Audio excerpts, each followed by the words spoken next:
À l'époque, j'étais en questionnement, donc ça tombait très bien que le coaching arrive. Et là, j'étais un peu en perte de vitesse, en perte de sens. Un peu, j'étais pas malheureuse dans ce que je faisais. J'adorais toujours mon boulot, mais je voyais pas où j'allais. Je me disais le but n'est plus aussi clair qu'avant. Et puis bon, je venais d'être maman aussi. Peut-être que Ouais. je me posais des questions sur l'équilibre vie privée, vie professionnelle.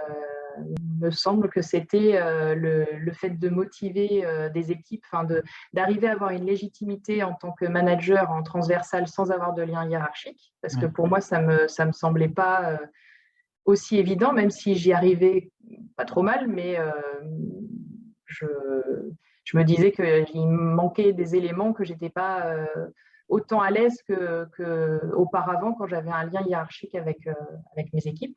D'accord. Et après, je souhaitais aussi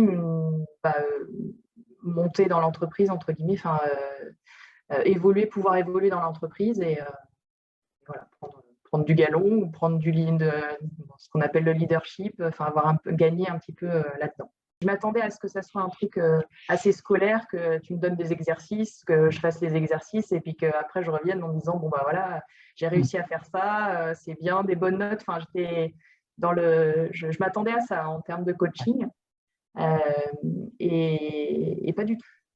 J'ai senti qu'en fait, la manière dont je voyais ma carrière ou je voyais le monde professionnel avait changé, en fait. J'ai compris que moi, j'avais changé sur mes attentes Mhm.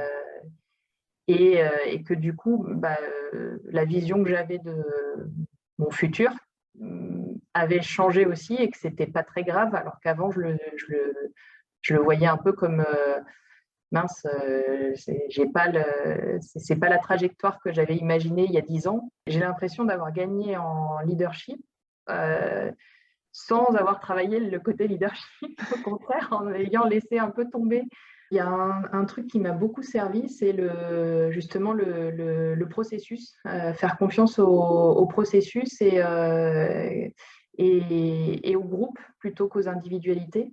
Tu as une façon d'interagir aussi où il n'y a pas de jugement, il n'y a pas de. Euh, T'es calme, enfin voilà, donc ça m'a beaucoup aidé. Faut oser.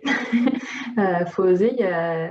C'est justement en osant les choses qui font sens pour nous que au final, on se sent mieux et du coup, il y a des opportunités qui arrivent ou des portes qui s'ouvrent, etc.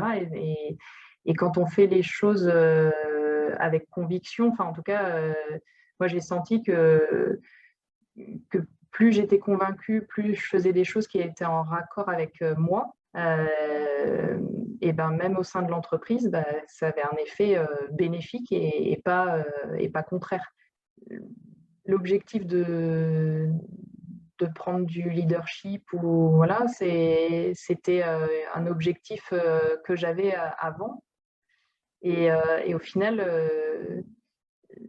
là ce qui m'importe c'est plus d'être déjà de ne pas me trahir moi, hein, donc en tout cas Mm. d'être en accord avec ce que je suis moi. Enfin, j'ai l'impression d'être plus performante en fait.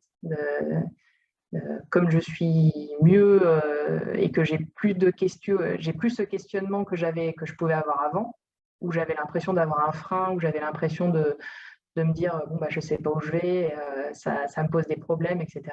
Là Mm. maintenant j'ai plutôt l'impression de me dire je ne sais pas où je vais, mais le chemin est tellement intéressant que c'est pas grave. Dans la société, on est beaucoup poussé à faire plein de choses, à ce que ça soit efficace. On a des Mm. sollicitations de partout. Et il y a plein de choses dans lesquelles on ne se reconnaît pas forcément, mais on se dit, il faudrait qu'on soit comme ça. Il faut oser se questionner et faire des changements sur soi et que ça a des répercussions inattendues, mais belles.